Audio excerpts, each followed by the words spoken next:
एक अहम कानूनी मार्का होने को है।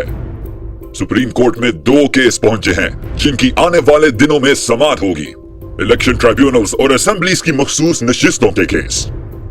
पाकिस्तान में जमहूरियत और कानून की बालादस्ती इन 2 केसेस के फैसले पर मुनहसर है। वो काबिज कुव्वतें जो पिछले 2 साल से पाकिस्तान में फस्तायत का बाजार लगाए हुए हैं और 8 फरवरी को अवाम की राय रोंद कर इस मुल्क पर मुसल्लत हो गए हैं, उनका पूरा जोर होगा कि इन केसेस का फैसला उनके हक में आए, ताकि उस काबिज मंसूबे की आखिरी कड़ी यानी काजी फाइज ईसा के 3 साल की एक्सटेंशन का ख्वाब पूरा हो सके।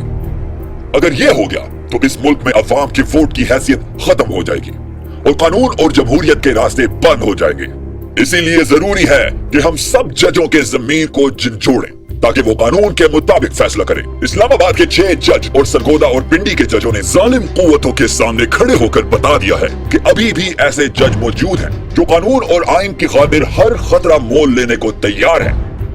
और हम उम्मीद करते हैं कि सुप्रीम कोर्ट के जज भी आर्जी सहूलत या खौफ को भुलाकर हक और सच का साथ देंगे। कौमें हमेशा हक और सच का साथ देने वालों को याद करती है और बातिल मुनसिफ तारीख के कूड़ेदान में चले जाते हैं।